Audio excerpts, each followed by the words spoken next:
Hi. My name is Jess Flynn. I'll be a moderator today. We're going to keep it fairly casual in structure, but before we begin, Colin's going to lead us in a land acknowledgement.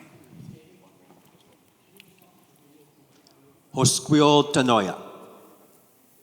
We recognize that we are on the unceded and ancestral territories of the Nuuvi people, and this is something that we do in Canada, which is a very important part. My name is Julio Bello, entrepreneur, author, speaker.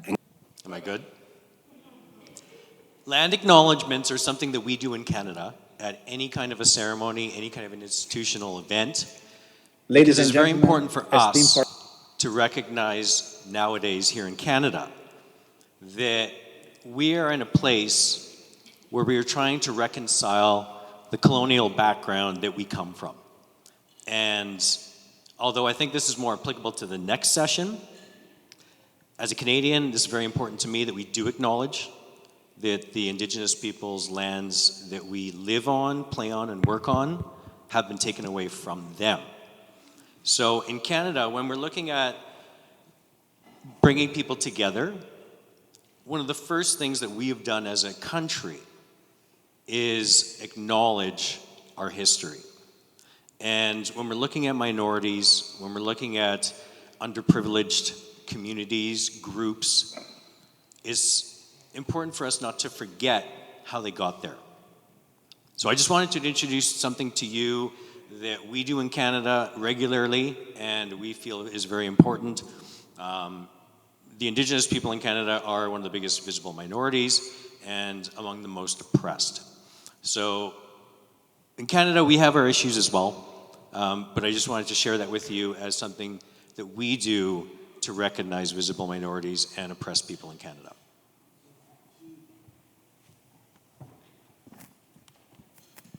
Thank you. When talking about the panel discussion with our peers here and our colleagues, the first thing that was brought up is, oh, you're near the end. There might not be a lot of people left. So thank you for being in the room with us.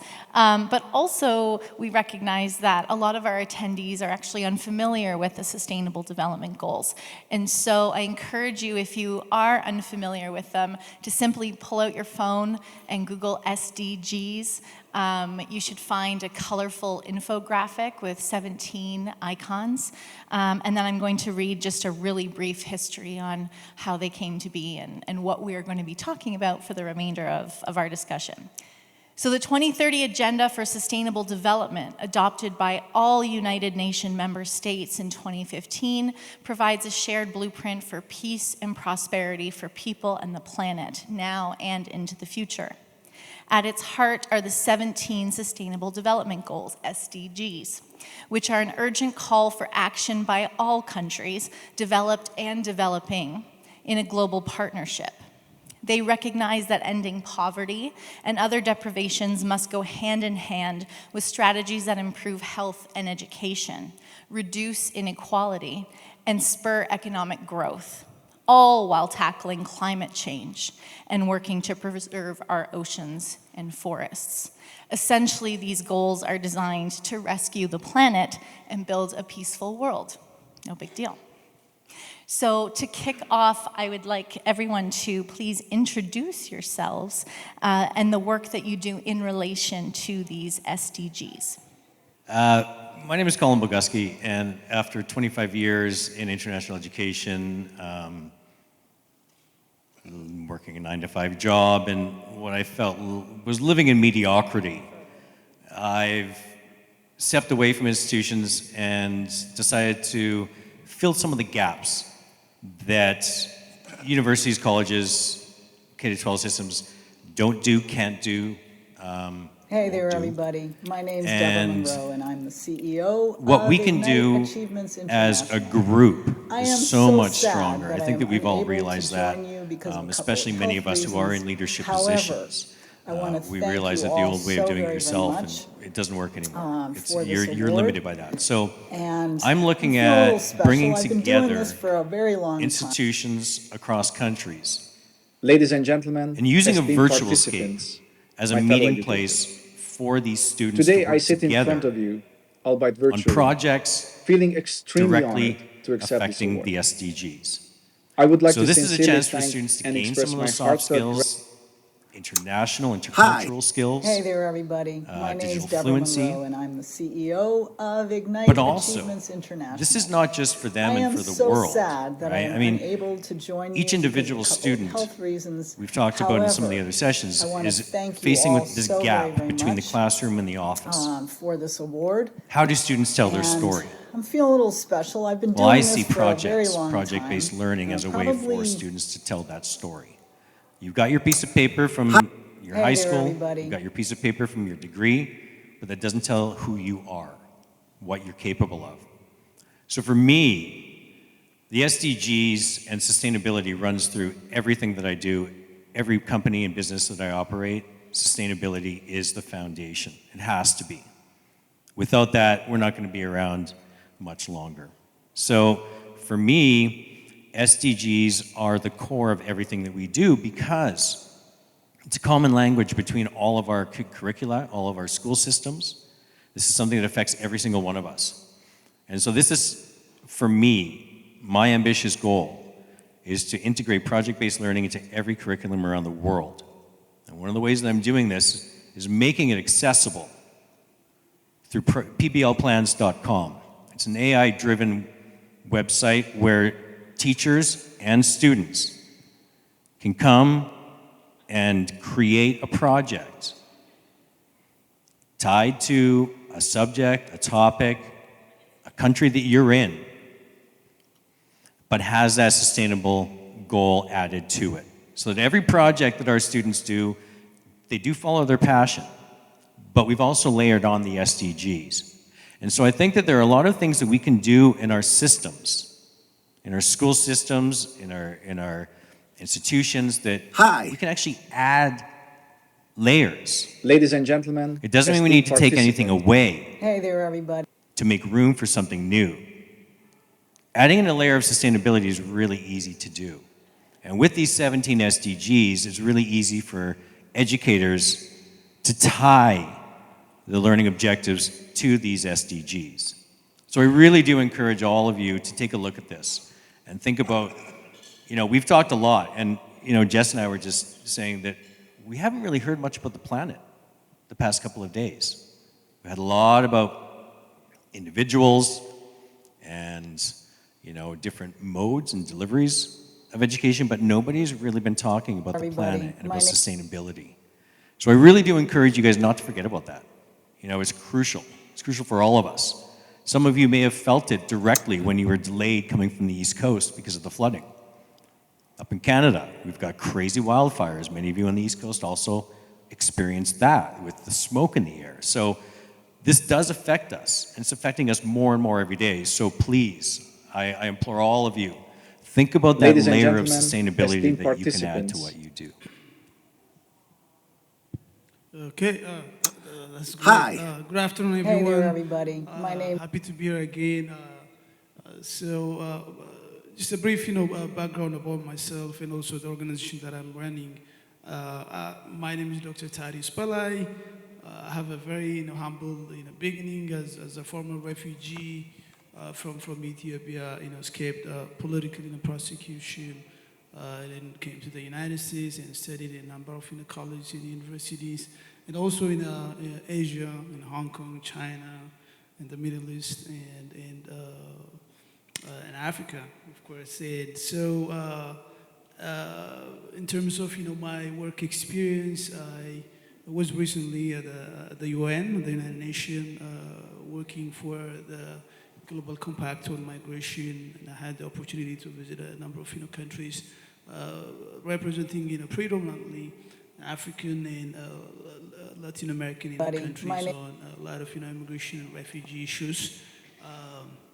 And then after that, I went on and working for a national nonprofit organization, and again, very much on the policy side of immigration, and going back and forth to Mexico and the border towns and cities to support and provide legal service. So I have Ladies and gentlemen, legal, esteemed education and participants, policy my fellow background. So we started Hi, the U.S. African Institute. my name is Julio Bello, entrepreneur, 4 or 5 years ago. author. It's one of the Hey there, one of everybody. the My most name's successful Deborah and Monroe, and I'm the emerging organization in terms of providing academic support for historically underserved communities. So we are a community of educators, students, and public servants who are very much committed to address educational equities, access to higher education in college and universities, and also building stronger ties between the United States and African nations through a number of partnership, academic and research partnership, and also we have also peace building and democracy projects in a few African countries, in Niger and South Sudan. I was recently in South Sudan, where we had a very successful project for 1 year.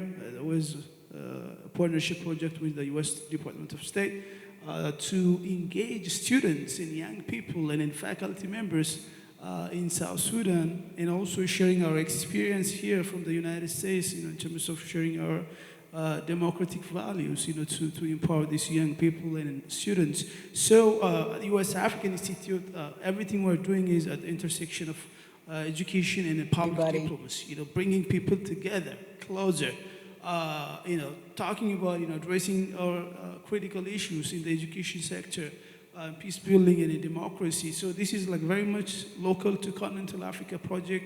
We have office in Los Angeles, California, where we support historically marginalized and underserved communities and students.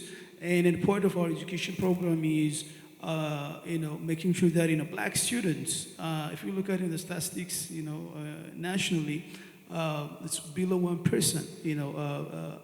We have only below 1%, medical students and medical doctors in this country. So it's very much, critical for our society to address that issue because, COVID exposed everything, the racial and then economic and medical, access, gap in this country. So we're very much, focusing on marginalized, communities, including immigrants like myself, refugees, who are coming from different, countries for a better life and a better opportunity. And then, connecting that to SDG, so the Sustainable Development Goals, it's an integral part of, what we are doing. Access to education, access to quality education, whether it's, mental health or even immigration, right? So if you look at the 17 SDGs, the Sustainable Development Goals, access to education is one of them, and access to mental health, and also you can just go on talking about all these intersectional issues.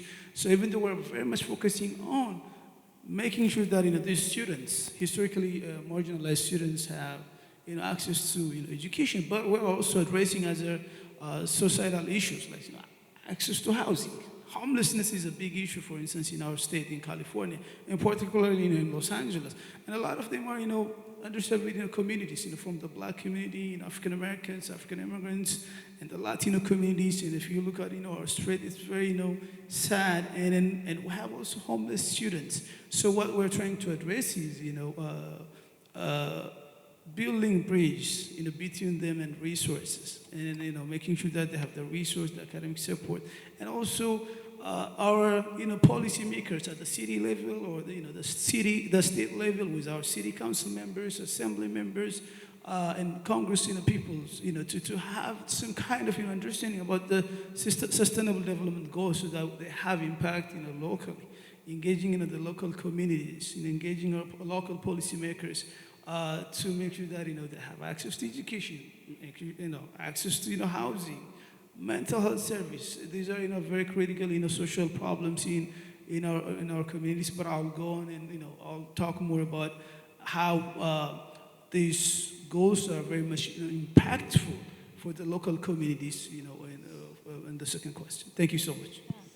Dr. Belay, you're such a hard act to follow, but I'll quickly go through what our project is. So if any of you were here witnessing my tearful reception of the Leadership Award yesterday, thank you for holding space for me there. So I do come from the classroom. I've also always been a serial entrepreneur. So I know my time in the classroom, there was a clock set on that from the beginning. But as an entrepreneur in a public system, it was frustrating from the onset to know what's possible with, innovation, thinking outside of the box, and then seeing the limitations of what we can do within such a large system trying to serve so many populations on such a limited budget. So it got to the point where my husband said, either stop complaining or please leave and do something about it. So over the pandemic, we founded the U-Power project to help fill some of these curriculum gaps by focusing on these transferable skills, which I know the next panel will talk about curriculum in particular, but we've talked a lot about it over the last 3 days. What really do our students need to focus on to be ready for the future? And as a classroom teacher and as a parent, I strongly feel that it's transferable skills, including global citizenship and conscientiousness and empathy for each other as well as the planet. And so we are a social enterprise, which means we're a for-profit business designed to model what corporate and what business should be like, this new way of doing things, and also the fact that we need to pour money into our children and our youth, and that should be at the top of everyone's budget. And to work alongside nonprofit and charity, but to carve out more funding for youth, because so many of these SDGs can be solved if we properly educate and empower our young people. So we provide virtual programming for youth ages 12 to 29. Through the vessel of entrepreneurship is how we teach these skills. We've had, speaking with Dr. Belay over lunch, we've had students who were joining us from cars or, the motel room off of their mom's phone. So teaching students how they can make $1 today rather than waiting for a certificate or any more time to go by. And even at that level, we incorporate SDGs, a triple bottom line, to every business that we help a student workshop.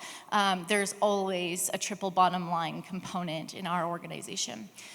We also welcomed, we've had over 25 student interns, thanks to some phenomenal grants up in Canada, that have allowed us to employ students coming from underrepresented groups. And so our programs are also created for students by students.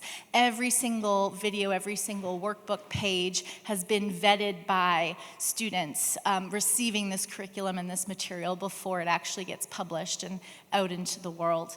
And so we're really committed to SDG Goal 4, which is quality education, as well as SDG Goal 8, which is decent work and economic growth, and 11, which is ridding inequality. So from the beginning, although we're a for-profit business, we've incorporated a sponsorship platform so that we're combining that private money with students who wouldn't otherwise be able to afford quality education outside of the public system. So that's what we're all doing, and you can see we're only four people, and you don't have to take on a really big mission and to start. The SDGs can seem intimidating to be a part of, and how do they get reported on, and sometimes, I know for me, thinking about having a part in anything that the UN is doing, well, what can I do? But it really does start with us as the leaders, and it actually is, to speak to the points that were made, it's quite easy to integrate a triple bottom line or an SDG approach. So going back to the work that you're each doing, what impact have you seen on any one of these SDGs in your local community? My work is not short-term. My mission is to do my part to end racism globally. We are all born into cultures across the globe that separate us from our humanity. We live in cultures that are toxic to our humanity. And if we want to turn things around, then we need to begin learning who and what we are, what order of being that we are. We think that we're beings of physicality, beings of biology, beings of chemistry. That's not true. We are energy beings, primarily energy beings, overwhelmingly energy beings. Each of us has a 14-fold energy matrix around our physicality. And it is aware of you. It is your personal energy field that completes your humanity. And you need to learn more about that and understand that. I would ask you to do me a brief favor. Take out your phone.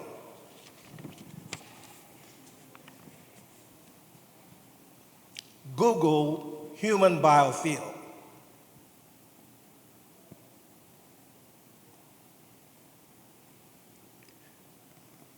You're going to see a number of entries under human biofield that speak to those fields that surround your physicality and complete your humanity. Without engaging and integrating those fields into your humanity, you're operating at 20% of your capability. When you add those fields to who you are and your daily operation, you then will optimize your humanity over time. You have to live into that so that you can become a person who lives not from their physicality, which is limited, but lives from their energy, which is limitless. Please stop telling your children that when they receive education through Zoom, that they are being separated from others. Not true. That is not true of the science. In physics, there is something called non-locality.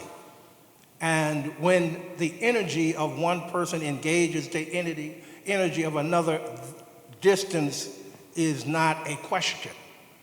And Zoom works just like we're in this room together. And your children need to understand that. Also, please, please, please, make sure that whatever schools you're involved with are teaching physics to your children as early as possible.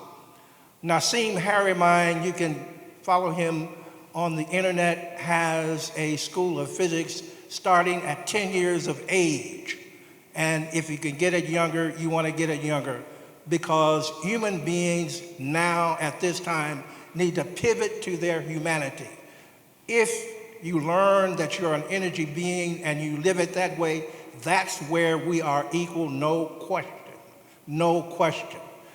Racism is ended when you begin to live beyond your physicality and you live as the energy being that you are.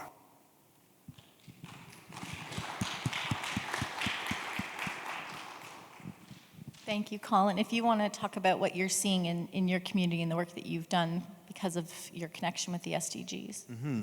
At first, I would like to ask, by a raise of hands, how many of you before the session knew about the SDGs or had even heard of the SDGs before? One. I'm shocked. I'm absolutely shocked. Okay, so obviously this is a passion of mine, right? That's why I'm here. That's why I built my business. But I guess before we go any further, because nobody really knows what the SDGs are, would you mind reading out each one of those 17 and just sort of defining? Just so we can go back to what I said before about layering in these SDGs to your lessons, like to your students, so that they know. It was one of the sessions before talking about, students sometimes don't know why they're learning these things. Math is one of those famous things. Why am I ever learning calculus? When am I going to use this? Well, the problem is teachers don't explain to the students that it's not that you're going to use this in your daily life. You're exercising a part of your brain that would otherwise not be exercised if you didn't do math, right? You're learning logic, you're learning reason. But teachers don't often tell students that. So same thing with the sustainability goals. many of you don't know that you're actually probably doing them already, right? SDG number 4, quality education, everyone's doing that. So you're doing that. You're participating in the SDGs. So let's find out what other SDGs you may also be participating in. Yeah. And the SDGs were actually released in 2015, so 8 years ago, with a timeline of making significant movement on each one of these by 2030. So we only have a few years left. So here we go. No poverty, zero hunger, good health and well-being, quality education, gender equality, clean water and sanitation, affordable and clean energy, decent work and economic growth, industry, innovation, and infrastructure, reduced inequalities, sustainable cities and communities, responsible consumption and production, climate action, life below water, life on land, peace, justice, and strong institutions, partnerships for the goals. So for me, partnerships for the goals. That's the overarching, I think, SDG that I'm working with. What we're trying to do is connect students to a purpose, right, that maybe will help them learn something about themselves. It also helps them contribute to a greater purpose. And like I said before, the whole storytelling aspect about, this is who I am, this is what I'm capable of, this is what I care about. So for me, it's really been the education of what the SDGs are. That's been my biggest, I guess my most common task in sharing my story about what we're doing. So that's really my biggest hurdle, first of all, is just trying to get people to understand that SDGs exist, that there is, there are torches that you can carry, flags you can follow behind if it aligns with what you care about. Now, the problem is, most of us in high school aren't given the opportunity to figure out who we are. We're not given the projects or the exercises that we need to dig down deep into something that's not taught. So it's really important at this point in where I'm at with my business is just the basic education of what the SDGs are so that we can then take the next step of taking action. So for me, it's just awareness. That's the biggest thing. I don't see a lot of SDGs in action per se, but I do see action which align with the SDGs. So for me, it's just the education aspect of it. The impact of these goals, the Sustainable Development Goals, in our local communities, we've been engaging with a lot of, policymakers, both at the local level as well as, the federal level, to make sure that our students have access to quality education. Our traditional public education system or schools are failing our students. It's dysfunctional at this point. And if you look at the amount of debt each and every one of us in this country, right? So and most recently, the Biden administration came up with an idea to give us some forgiveness, right? But it wasn't successful. So we're engaging our policymakers to make sure that college is accessible. College is not affordable in the United States. It's very expensive, right? And then the same thing, the community college or even the high school, level. So our communities, if you're coming to Southern California, South Central Los Angeles area, if you look at our schools, they don't have, teachers. They don't have, resources. They don't have scholarship. They don't have even food, for the students. And some students, they go, hungry to their classroom. So we engage with our city council members to create awareness about these, sustainable development goals. We're actually doing that, through our advocacy, efforts, whether at the state level or even at the local level. So I led a delegation to the state capitol last time. I think a couple of months ago, we organized a group of, underserved students in Southern California area, and we went to Sacramento to talk to about these issues, access to college. We're not affording anymore. It's crazy. It's expensive. So what are you guys doing? This has been an issue for many years in this country.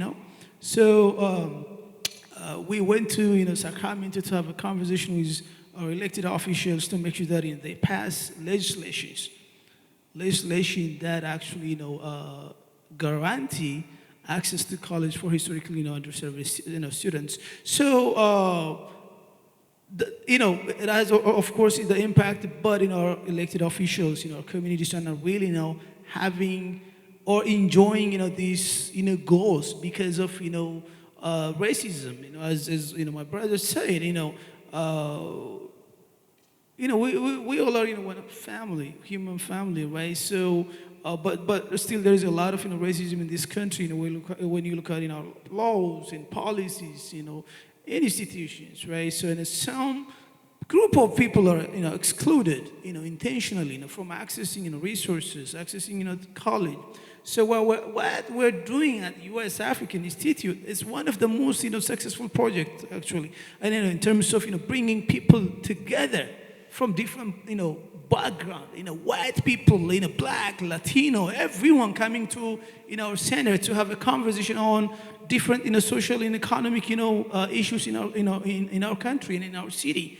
So and then that has been very much impactful in building understanding and empathy for our communities, so that our students can have access to resources, scholarships and then support, mentorship service. And most recently, 50 students from the Southern California area received a scholarship award from the congressional office in DC. So that's a big success. These are students who have never received any kind of scholarship or funding.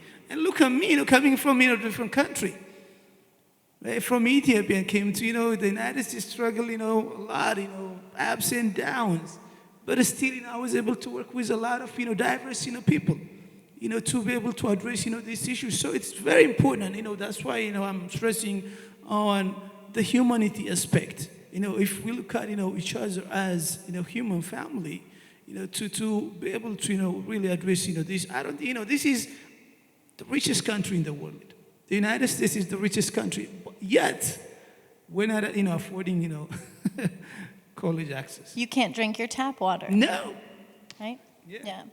And I am so excited to meet you today, Richard, and I hope that we can connect after, because for the work that we do, helping students unlock their potential and for them to see it and to see it quickly, and if we can back it up like with science to get their buy-in a little bit.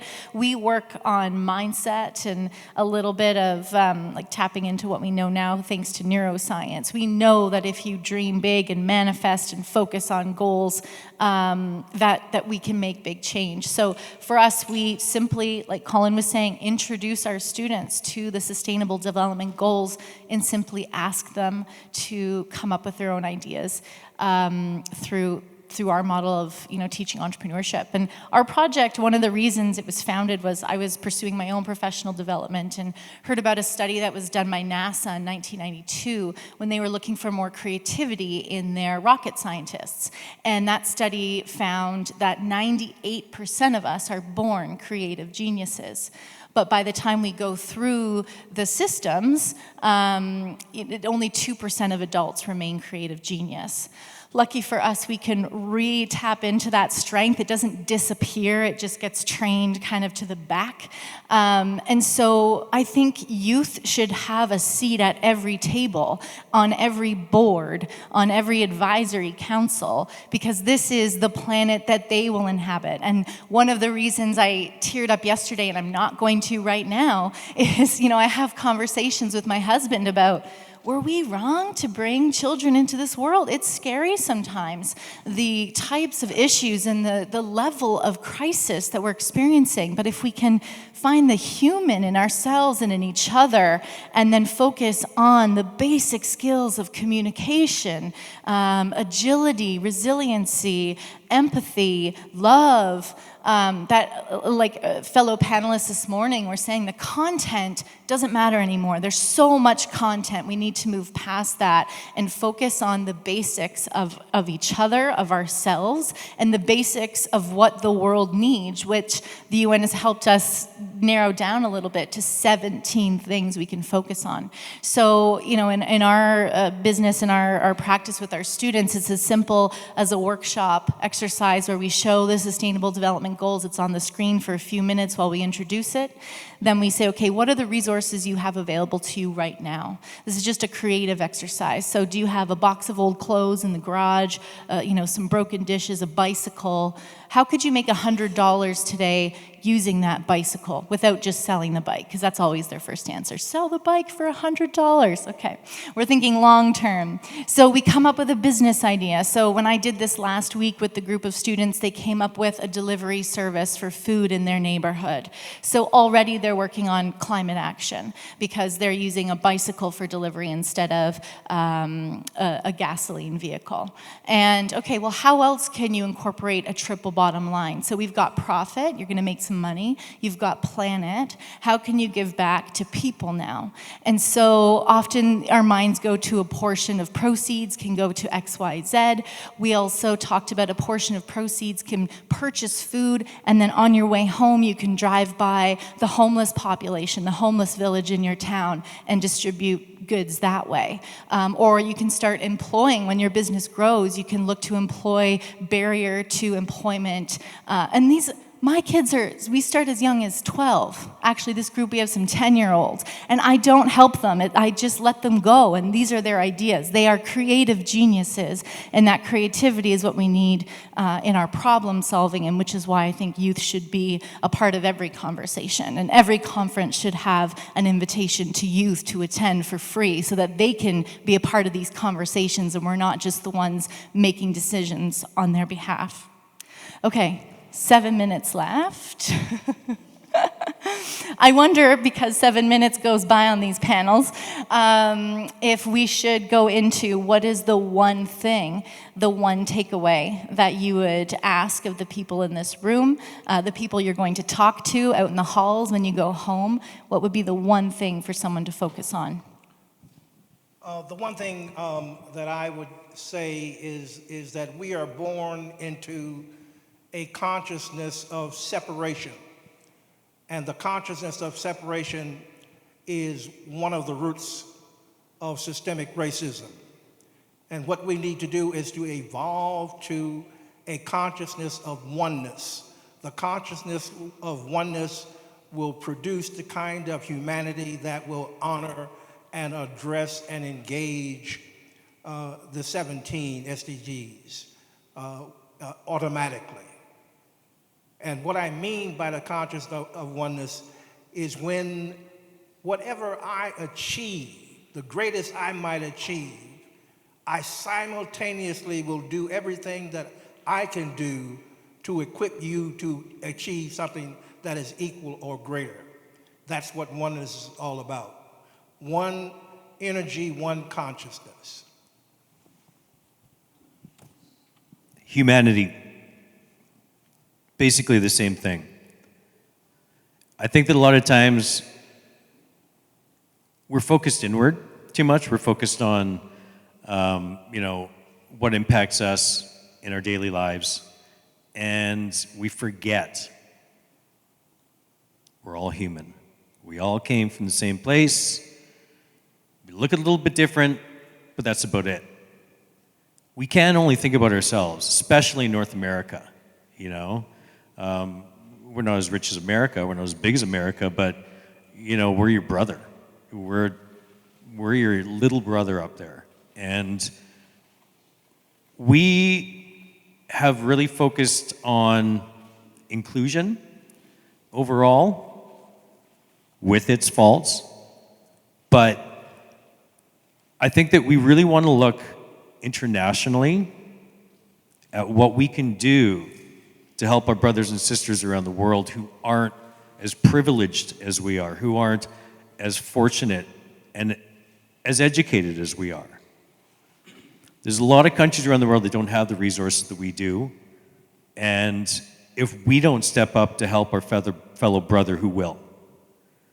And so I want us to take action on humanity. There's a lot of little problems, but the big problem is we forget that we're all the same. So when we're looking at these SDGs, it's a way for us to teach our youth and our students that you aren't any different than that student in India, that student in South Sudan. You are people just like them. You think, you feel just like them. We're just really lucky that we don't have to deal with some of the things that they're dealing with in poverty-stricken regions, drought-stricken regions. So it's really important for us to step up and do what we can to help other people. Call to action. One thing that I would like to suggest for all of you when you go back to your communities, please reach out to a student or a school in underserved communities, because they need your help. They need your support.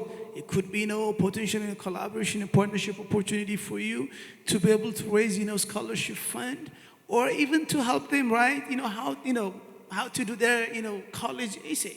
A lot of students, they don't have that support in this country, in one of the richest country in the world. So they need that support. So when you go back to your communities, please reach out to these students in these schools, and then show them some kind of support, so that they can thrive in our community. So that would be my call to action for every one of us here. Thank you so much. Thank you. Mine would be, the SDGs, it says all while tackling climate change and working to preserve our oceans and forests. So I would encourage you, when you go back home, look at your company or organization's mission, vision, values. And a lot of you are, we've got the profit box checked. A lot of us have the people box checked. How can you also look at the planet box? I know that's in the States, we're seeing a lot of differences than what we have in Canada in terms of resources to recycle and these sorts of things. But what can you do in your backyard, in your organization, to have a triple bottom line? And I would also say for us, one of the most powerful takeaways that our students have is from the network of mentors that we introduce them to. And so if you have the ability to go in and help any of these organizations, one of the questions we didn't get to was going to be about cross-sector partnership to help everyone with these goals. And it is actually one of the goals, is partnerships for the goals. So if you're coming from a small organization or representing yourself, how can you team up with your community to help affect policy change, to help students connect to their humanity? If you have these skills within you, then students want to hear from you. And when we go back to how we used to educate students back when, we just were starting out on this planet, we were raising our children as a community, and our educators were those who were had seen the most, who had traveled the furthest, and were sharing their stories. And our students want to hear your stories, and in that they will learn so much more deeply, and it will be so much more meaningful when you've looked them in the eye, shared their story, and then empower them to say, you have it within you to move the needle on some of these really big issues, and to help them discover who they really are. So it was a few big ones, but triple bottom line and mentorship. And we ended just as the clock went 0, so. Thank you. Thank you, Thank you everyone. so much. Yeah.